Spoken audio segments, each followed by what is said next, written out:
Hai anak-anak, salam jumpa kembali pada pembelajaran hari ini. Pak Guru berharap bahwa anak-anak kami sekalian tetap dalam kondisi sehat dan tetap memiliki semangat dalam belajar. Hari ini kita masuk kepada tema 4, subtema 1 dan pembelajaran yang kedua. Dan fokus kita pada hari ini adalah SPDP Bahasa Indonesia dan IPA. Nah, ayo mari kita belajar. Adapun tujuan pembelajaran kita pada hari ini yang pertama, dengan kegiatan mencari tahu tentang tangga nada, siswa dapat mengidentifikasi tangga nada dalam musik dengan benar. Kedua, dengan kegiatan menulis pantun, siswa dapat menyebutkan bagian pantun dengan benar. Dan yang ketiga, dengan kegiatan mencari tahu tentang peredaran darah pada burung, siswa dapat menuliskan dan menggambarkan cara kerja peredaran darah pada hewan dengan tepat. Nah, inilah dia kira-kira yang harus kita capai pada hari ini. Kita ke pembelajaran yang pertama. Apakah kamu masih ingat apa itu tangga nada? Nah, anak-anak, kita diingatkan kembali, tangga nada itu adalah urutan nada yang disusun secara berjenjang. Contohnya, nada do, re, mi, fa, sol, la, si, do. Ini adalah nada yang disusun secara berjenjang, ya. Itu dia maksudnya. Selanjutnya, tangga nada diatonis itu ada dua, ada diatonis mayor dan ada diatonis minor. Nah, bagaimana? Apakah ada perbedaan-perbedaannya? Mari kita lihat.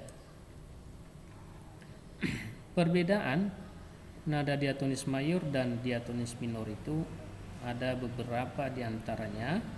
Kalau diatonis mayor, lagunya bersifat riang gembira, sedangkan kalau diatonis minor itu lagunya bersifat sedih. Berikutnya, kalau diatonis mayor, lagunya itu bersemangat, sedangkan kalau diatonis minor, lagunya kurang bersemangat. Berikutnya, biasanya kalau diatonis mayor itu diawali dan diakhiri dengan nada do, sedangkan kalau diatonis minor diawali dan diakhiri dengan nada la. Lalu yang terakhir, diatonis mayor itu memiliki pola interval atau jarak antar nadanya itu sebagai berikut: 1 1 setengah, 1 1 1 setengah. Itulah jarak nadanya atau pola intervalnya. Sedangkan kalau diatonis minor memiliki pola interval 1 setengah, 1 1 setengah, 1 1. Nah, ini adalah perbedaan-perbedaan yang bisa kita temukan antara diatonis mayor dan diatonis minor.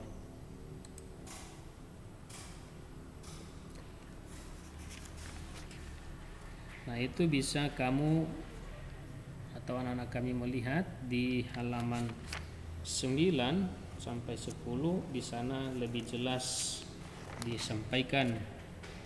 Nah, lagu dengan tangga nada mayor dan minor itu mempunyai ciri-ciri khusus, ya. Ini dia tadi, ya. Nah, contoh lagu yang diatonis mayor itu misalnya Hari Merdeka, Halo Halo Bandung, Garuda Pancasila, Merah Putih, Indonesia Pusaka. Nah, ini adalah contoh-contoh lagu yang bertangga nada diatonis mayor. Kalau lagu-lagu bernada diatonis minor, contohnya itu lagu berjudul Syukur, Gugur Bunga, Tuhan, Sepasang Mata Bola. Nah, itu adalah beberapa contohnya. Nah, kita lanjutkan ke bahasa Indonesia, ya. Aku punya pantun, disimak ya teman-teman. Belah kelapa untuk es kopior, terkena pisau rasanya perih. Yang gembira ciri diatonis mayor, Diatonis minor cirinya bersifat sedih. Sekali lagi Pak Guru baca. Belah kelapa untuk es kopior, terkena pisau rasanya perih. Yang gembira ciri diatonis mayor. Diatonis minor cirinya bersifat sedih. Nah, ini adalah salah satu pantun yang dihubungkan dengan materi yang barusan kita bahas di SBDP. Jadi ini sebenarnya mengingatkan kita bagaimana tentang ciri diatonis mayor dan ciri diatonis minor, ya. Nah, ini hanya pengantar pantunnya saja. Nah, kemarin sudah Pak Guru sampaikan ciri-ciri pantun. Nah, hari ini ada 4 yang disuguhkan kepada kita, yaitu pantun itu bersajak AB. Kedua, satu bait terdiri atas 4 baris. Ketiga, tiap baris terdiri atas 8 sampai 12 suku kata. Berikutnya terdiri atas 2 bagian, yaitu sampiran dan isi. Nah, perhatikan pantun berikut ini. Ambil baju dalam lemari, lama tak dipakai jadi longgar. Berolahragalah setiap hari, badan jadi sehat dan segar. Nah, ini adalah contoh pantun. Kita mau melihat apa maksudnya, ya, atau penjelasan dari pantun ini. Lihat, setiap pantun itu memiliki 4 baris. Ini baris pertama, baris kedua, baris ketiga, dan baris keempat. Sehingga kalau dia dikatakan satu bait, maka itu terdiri dari 4 baris, ya. Jadi satu bait pantun terdiri dari 4 baris. Jelas ya? Kita bergeser kembali. Lihat, baris pertama dan kedua itu dinamakan sampiran, ya. Kemarin sampiran sudah Pak Guru jelaskan pada pembelajaran yang pertama, ya. Ingat kembali. Jadi sampiran itu sebenarnya hanya berfungsi sebagai pengantar rima atau sajak. Sedangkan baris ketiga dan keempat itulah yang dinamakan isi, ya. Nah, kita lihat tadi pola sajaknya AB. Lihat ya. Di baris pertama kata terakhirnya atau huruf terakhirnya adalah ri, ya. Lemari, bunyi akhirnya ri. Sedangkan yang baris kedua bunyi akhirnya adalah ar, longgar. Baris ketiga bunyinya ri dan baris keempat ar. Nah, kita lihat yang diberi tanda merah itu adalah yang disebut dengan pola A. Sedangkan yang diberi warna biru itu pola B. Jadi bunyi baris pertama dan ketiga itu sama, begitu juga baris kedua dan keempat bunyinya sama, sehingga terbentuklah pola yang dinamakan A B. Ya, itu penjelasannya. Baik, kita melihat penggolongan pantun. Penggolongan pantun sesuai siklus kehidupan manusia. Ya, sesuai dengan siklus kehidupan manusia, maka muncullah namanya pantun anak-anak, pantun muda, dan pantun tua. Lihat contoh pantun anak-anak. Terbang rendah burung kutilang, hinggap di dahan sambil menoleh. Hatiku senang tiada kepalang, ayah pulang membawa oleh-oleh. Nah, ini adalah contoh pantun anak-anak. Kita lihat pantun pemuda atau pantun muda. Hujan turun rintik-rintik, ada gubuk di tepi sawah. Wahai Dinda berwajah cantik, bolehkah Kanda main ke rumah? Nah, ini contoh pantun muda. Lalu pantun tua. Enak benar tinggal di Batu Raja, segar udaranya, indah dan bermain. Anak sekolah rajinlah belajar, agar cita-citanya kelak tercapai. Nah, inilah pantun orang tua. Nah, kalau pantun anak-anak itu berisi tentang dunia anak-anak, menggambarkan perasaan yang dialami anak-anak seperti perasaan suka dan duka. Jadi ada pantun bersuka citanya dan ada pantun berduka citanya. Yang disuguhkan di sini adalah contoh pantun bersuka cita anak-anak. Karena apa? Ayahnya membawa pulang oleh-oleh, ya. Kita lihat pantun remaja. Pantun ini menggambarkan kehidupan remaja dan dewasa, ya. Nah, pantun ini biasanya berkisah tentang cinta dan perjuangan dalam mencari nafkah. Maka muncullah berbagai jenis pantun muda ini. Yang pertama adalah pantun perkenalan. Kalau pantun perkenalan itu adalah pantun yang berisi ungkapan perasaan hati untuk berkenalan. Baru ada muncul pantun berkasih-kasihan. Nah, pantun berkasih-kasihan ini biasanya berisi curahan hati, perasaan senang, perasaan tidak ingin terpisah, pujian dan sanjungan, itu isinya. Lalu muncul lagi pantun perpisahan, masih pantun muda, ya. Nah, pantun perpisahan berisi kenangan indah yang pernah dilalui, perasaan sedih atau perasaan tidak ingin berpisah. Lalu pantun beribah hati. Nah, pantun beribah hati menyatakan perasaan sedih ditinggal orang yang disayangi, ya, itu pantunnya. Lalu ada pantun dagang. Nah, pantun dagang ini adalah ditulis saat untuk mengenang nasibnya, ya, berisi perasaan tertekan, sedih atau merana karena harus jauh dari tempat tinggal. Nah, ini dia. Jadi kalau pantun muda ada 5 jenis lagi, ya. Pantun perkenalan, berkasih-kasihan, perpisahan, beribah hati, pantun dagang, ya. Itu bisa kamu buka di buku halaman 12. Lalu kita melihat pantun orang tua, contohnya tadi sudah ada.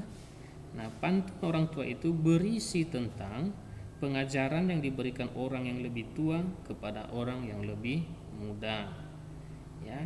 Jadi pantun orang tua itu biasanya berisi nasihat, ibarat atau sindiran, itu isinya. Nah, ada apa saja di pantun orang tua ini? Yang pertama adalah pantun nasihat. Nah, tujuannya agar orang-orang yang diberi nasihat selalu ingat dan melakukan nasihatnya, itu yang pertama. Lalu pantun adat, ya, berisi pengajaran untuk menjaga adat yang berlaku. Pantun agama berisi tentang pengajaran untuk taat kepada agama yang dianut.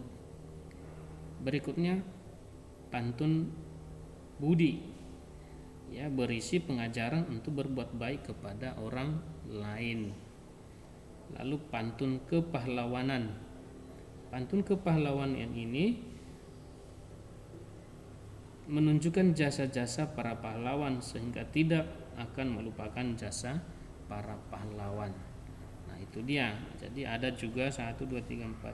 Ada 5 contoh pantun dari orang tua, ya, pantun orang tua.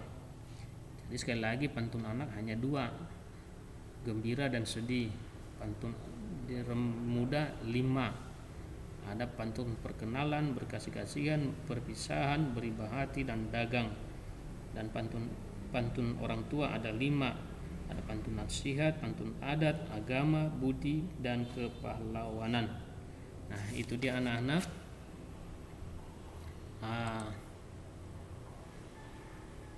Tentang pantun pada hari ini yang kita sedang pelajari. Nah, kita masuk ke pembelajaran IPA, itu tentang peredaran darah pada hewan. Selain manusia, hewan juga memiliki jantung dan sistem peredaran darah darah akan mengangkut nutrisi ke seluruh tubuh hewan. Ya, ini contoh hewan: cacing, belalang, ikan, sapi, reptilia. Ya, ini sapi ini mamalia atau hewan rumensia. Ya, kita di tema sebelumnya. Ya, ini moluska, ya, amfibi, aves, pisces. Itulah contoh-contohnya. Nah, kita mau melihat lebih jauh lagi. Nah, sistem peredaran pada hewan itu dibagi menjadi sistem peredaran darah terbuka dan sistem peredaran darah tertutup. Jadi setiap hewan itu memiliki sistem peredaran darah yang berbeda.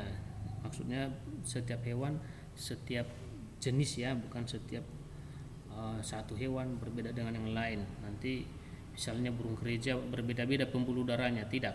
Maksud Pak Guru di sini adalah bahwa setiap jenis burung itu ada yang berbeda pembuluh darahnya atau sistem peredaran darahnya. Nah, kita lihat sistem peredaran darah terbuka. Apa maksudnya itu? Sistem peredaran darah terbuka itu artinya darah tidak selalu berada dalam pembuluh darah dan tekanan alirannya lebih lambat. Ya, itu bedanya.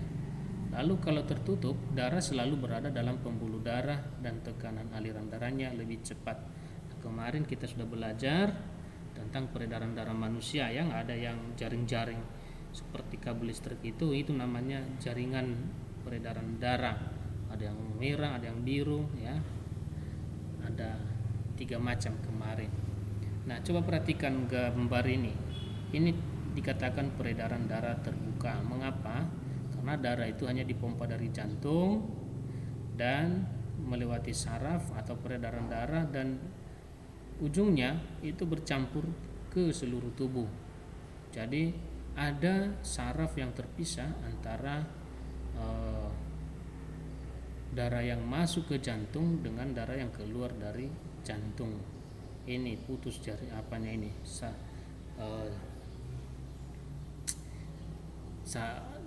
Putus peredaran darahnya di sini. Jadi ini namanya peredaran terbuka. Sedangkan kalau peredaran darah tertutup itu seperti manusia kemarin, ya. Ada jantung. Jadi jantung itu mengedarkan darah ke seluruh tubuh. Nah, lihat jaringan ini menyatu, berarti inilah contoh peredaran darah tertutup. Berikutnya sistem peredaran darah terbuka. Ini pada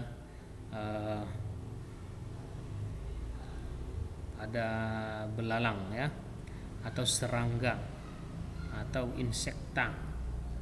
Nah, serangga memiliki sistem peredaran darah terbuka. Darah pada serangga yang disebut hemolimfa mengisi seluruh rongga tubuh dan berfungsi mengedarkan zat makanan, namun tidak dapat mengangkut oksigen. Struktur jantung pada serangga masih sederhana sehingga disebut jantung pembuluh. Ya, jadi peredaran darahnya itu tidak bisa mengangkut oksigen, ya. Lihat di sini, ini jantungnya, inilah peredaran darahnya. Nah, hanya sampai ke tengah ini darahnya bercampur ke rongga tubuh. Nah, rongga tubuh lah nanti yang berfungsi mengedarkan zat makanan, namun tidak dapat mengangkut oksigen.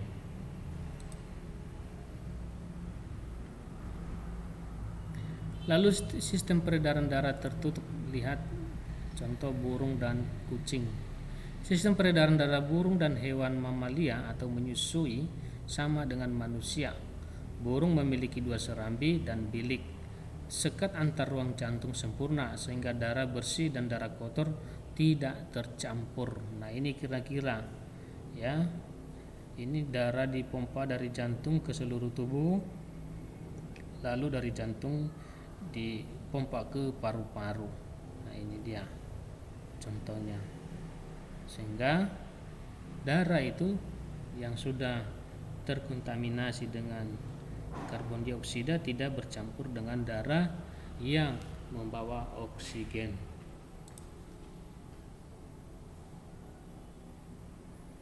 Kita lihat reptilia. Itu ada buaya, ada ular, itu termasuk hewan reptilia. Nah, reptil memiliki sistem peredaran darah tertutup. Jantung reptil memiliki 4 ruang, namun sekat antar bilik kiri dan bilik kanan belum sempurna, sehingga terjadi percampuran antara darah yang kaya oksigen dan karbon dioksida. Inilah contohnya. Tapi belum sempurna, ya. Mengapa? Karena masih bisa bercampur antara darah yang mengandung oksigen dengan darah yang mengandung karbon dioksida.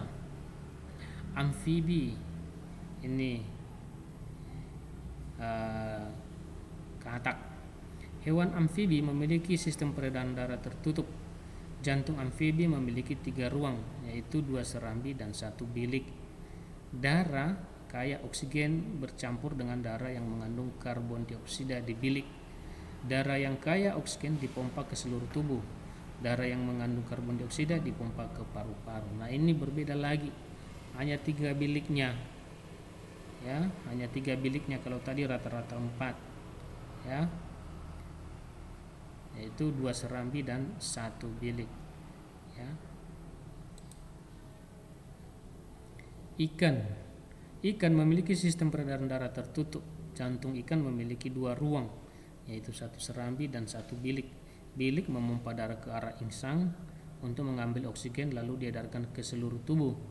Serambi kemudian menerima karbon dioksida dari seluruh tubuh. Nah, ini lebih lagi nih, hanya 2 serambinya, ya, yaitu 1 serambi, hanya 2 ruang, 1 serambi dan 1 bilik. Nah, fungsinya ya untuk mengambil oksigen dan untuk mengeluarkan karbon dioksida. Semakin sederhana. Nah, ini anak-anak yang bisa Pak Guru sharingkan pada pembelajaran kita hari ini. Kurang lebihnya tolong dibaca bukunya supaya lebih lengkap informasi yang anak-anak kami dapatkan. Karena apa yang Pak Guru sampaikan ini adalah hanya garis-garis besarnya. Nah, itu saja untuk hari ini. Selamat belajar dan terima kasih. Sampai jumpa lagi.